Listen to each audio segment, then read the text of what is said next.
Hi, and welcome to Webcast 3. I am Maggie Fuller. This is Ask Maggie, and if you want to send in your personal issue that you want to talk about, you send it to askmaggie@hotmail.com. And I do want to repeat that this is in no way a substitute for regular counseling. This is for informational and entertainment purposes, and hopefully you'll learn something from it. But real people do send in emails, and then we address them. I have one right here. So this is from a real person, and I appreciate it. So I always do keep the name confidential. I don't use the real name. And today we're going to talk about relationships and breakups. This is a letter from somebody who went through a pretty bad breakup after 9 years. So why don't we get started on it? It said, Hi Maggie, I have been dating a man 8 years younger than me for 9 years. In the course of those years, we broke up twice due to the fact that he was not ready for marriage or children. Each breakup was his doing, and then he would beg me to take him back months later, and I would. The last time we got back together was 7 years ago. He knew what I wanted, and he said he was ready. He bought a nice big house, but he never asked me and my daughter to move in. He never spoke of marriage again, and I didn't either for fear of breaking up again. But as time went by, we were on a family gym pass, family phone plan, taking family trips, and he even gave me his car protected in his name so he could pay the insurance, etc. We had even planned 2 trips for this summer, and I thought I was closer to marrying him than ever. Then, out of the blue, and that's what's weird, is out of the blue, he said he wasn't happy. And he said that he was successful at everything in his life except for our relationship. He said he felt like a failure as my best friend and my boyfriend because he couldn't marry me. He couldn't marry me. Nothing led up to this that would prepare me for it, and everything was great up till now. Maggie, he was my best friend. I adored him, respected him, loved him. The sex was better than ever. We were comfortable together. We would try anything new and have fun with it, and I don't understand why this is happening. And I don't know why I stayed with him for so long. If he had known that he felt like this, why did he stay with me? I gave him all of my 30s. I am now 41. So she's 41. He's 8 years younger. So he's in his early 30s. I've always wanted to have more children, but I put all my eggs in one basket, and now they're sour. No, they're not really sour, and 41 isn't really old. I have one daughter. She's 13 now, and she's known him since kindergarten. It's not that I want to be married. I've been asked twice in the past by boyfriends and turned them down because I couldn't see myself with them forever. He is the only one I've ever seen myself with forever. So that's the gist of her letter, and my thoughts on it is you put 9 years into this relationship.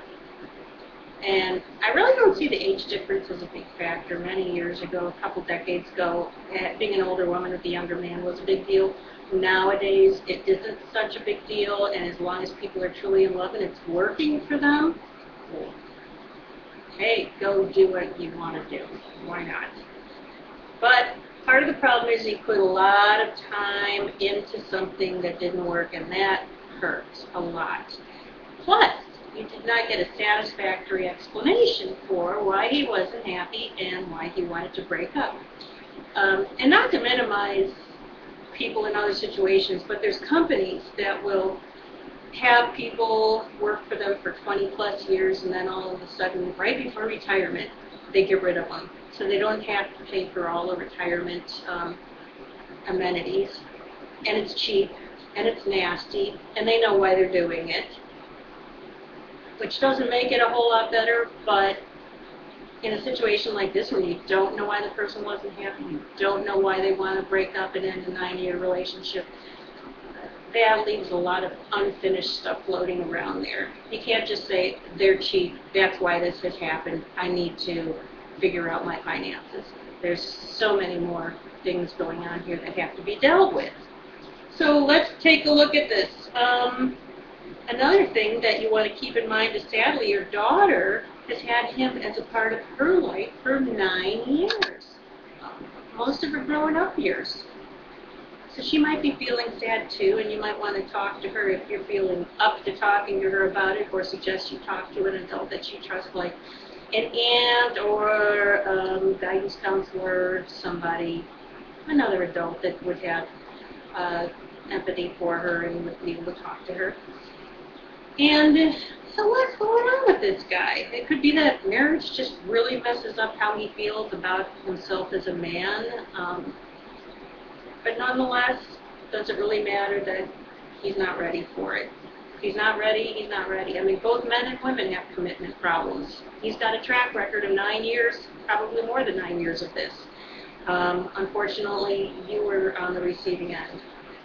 Maybe he's having feelings for another woman. Who knows? In that case, good riddance.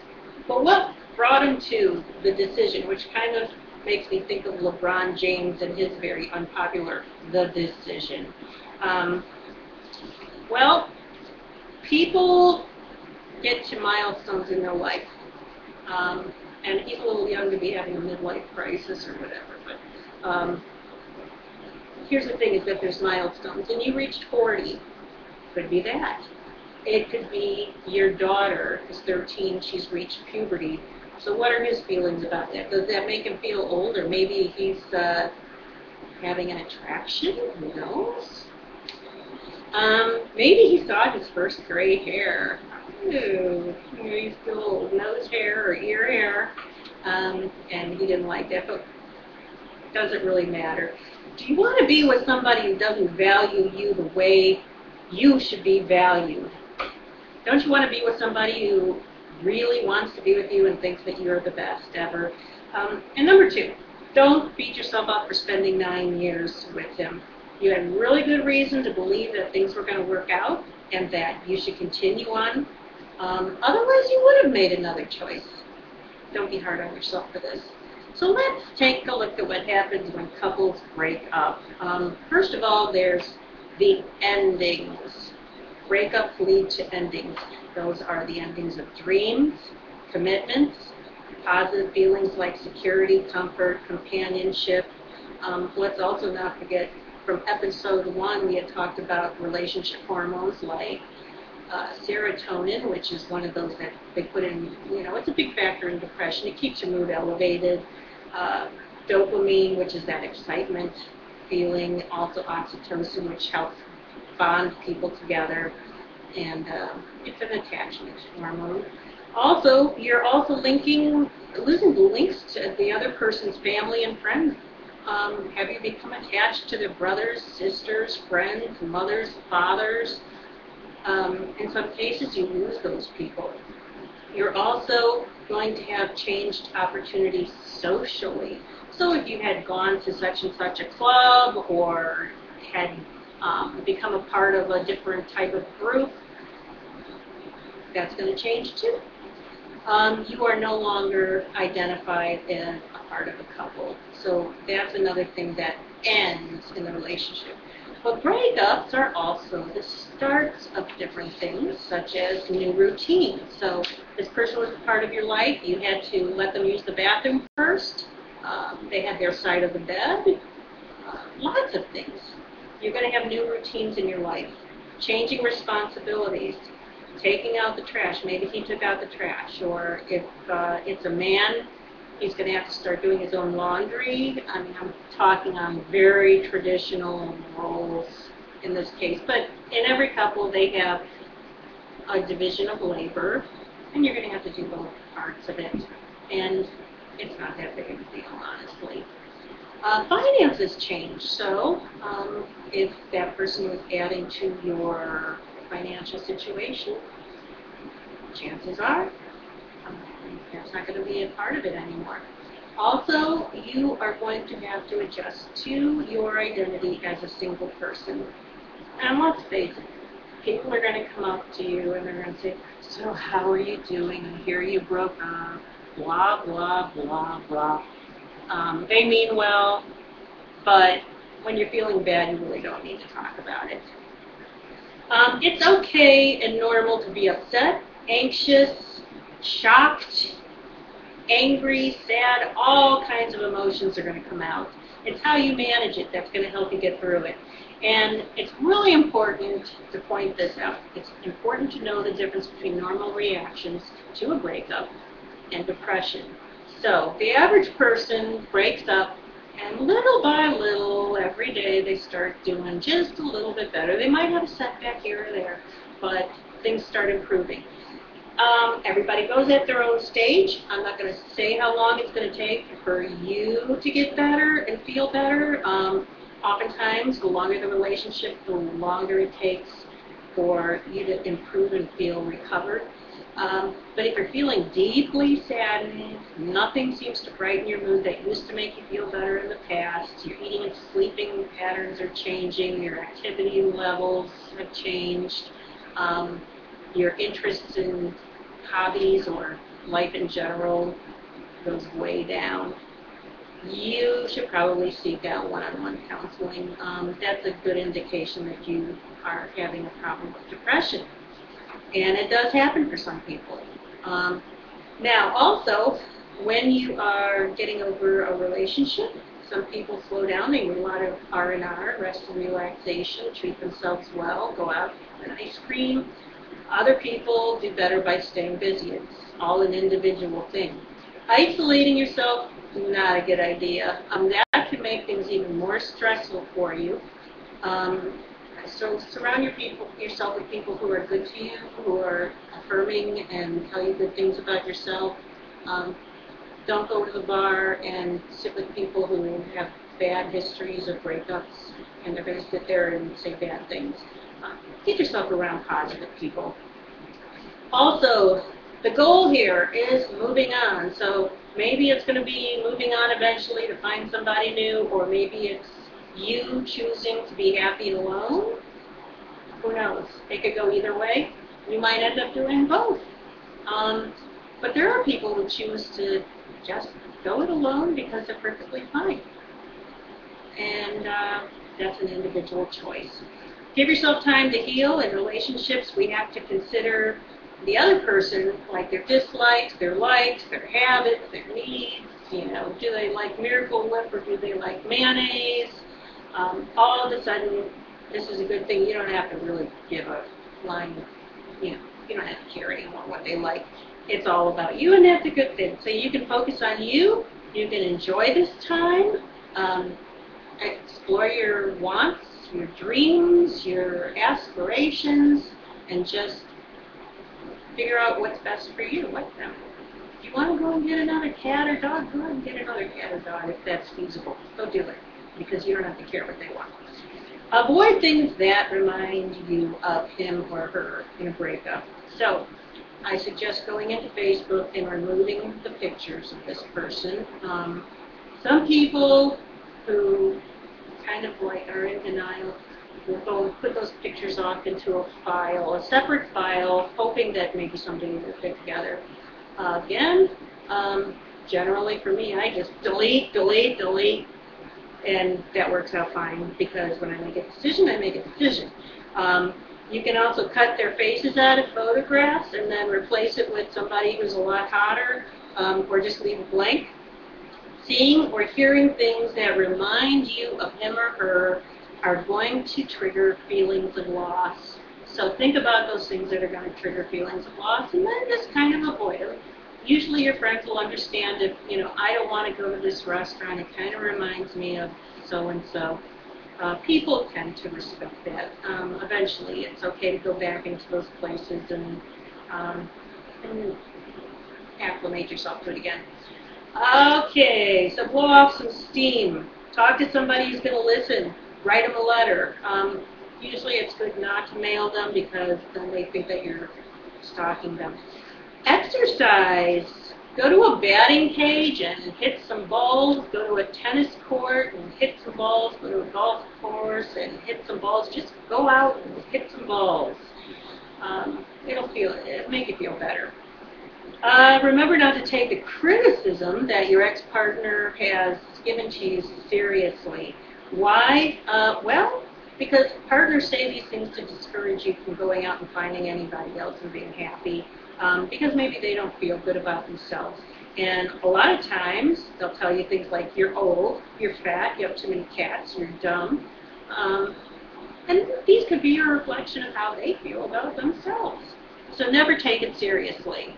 Um, Respect yourself. You deserve somebody who is going to accept you for you.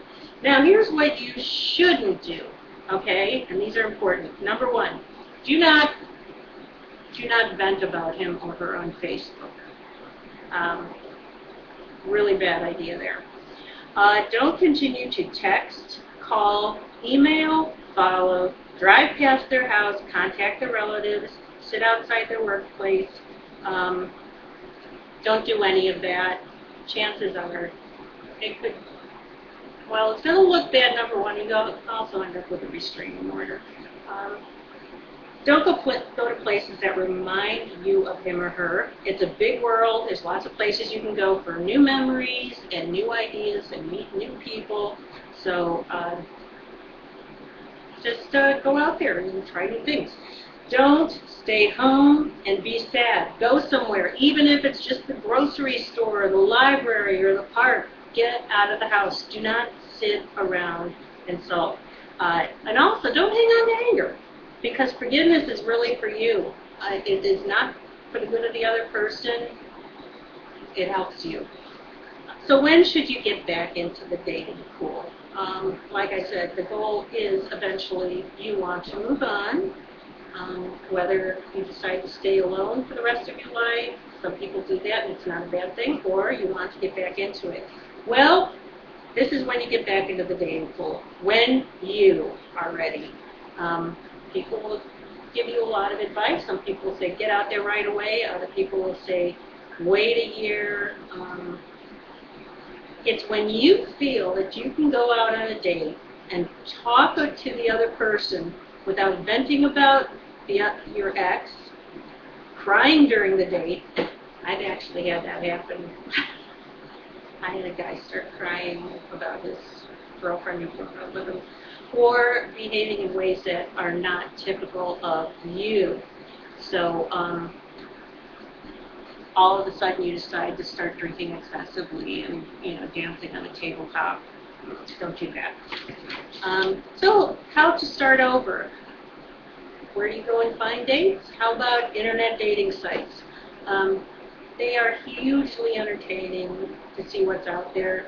And sometimes you'll find something better, and sometimes you'll just sit there and laugh. Network with people you know. You can also go on Facebook for dates. You can go to events where you have common interests. For example, if you're into cars or fashion or whatever, go to these places and maybe you'll find other people who have the common interests.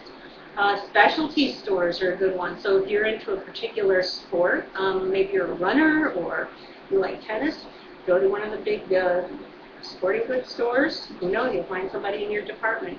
Grocery stores, that's where a lot of people do meet. Coffee houses, or you go to a university or a college and you hang around a department that you have an interest in, and chances are you'll find somebody who has a similar interest. Also, go slowly when you start dating. You've heard about the rebounding effect after a relationship fails. You want to prove that you're still sexy, you're still desirable, you're still hot to other men or women. Don't go out there and be a hooer. Respect yourself, set healthy boundaries, get to know the person, be smart about it. For one thing, you don't know what kind of history they have and what you're getting into, so be safe. There's sexually transmitted diseases. There's people who conceal all kinds of criminal history, drug history. So at least get to know the person before you go and do anything naughty. So I hope this was some help for you. It's never easy to deal with breakups. My thoughts on it is that there's a lot of philosophical quotes out there on love, but the bottom line is it hurts, and it gets better. I honestly believe it. When I go into relationships, I have healthy expectations that it might or might not work. Either way, I'm going to be fine. My son calls me Captain Spock from Star Trek because he thinks I'm a Vulcan. And I always tell him, I'm going to break up. I'm going to be fine, and in a few days, it's all going to be passed. That everybody does it on their own time schedule, and I think you're going to be fine too. But like I say, if you're not, if you start finding yourself thinking too deep, go and get help. Next time, I'm thinking we're going to talk about personal safety and confidence in the face of danger. Please send me more letters at askmaggie@hotmail.com. And thanks for all the comments and questions that you have sent to the Ask Maggie Fuller website. And feel free to send me more. And thank you for watching.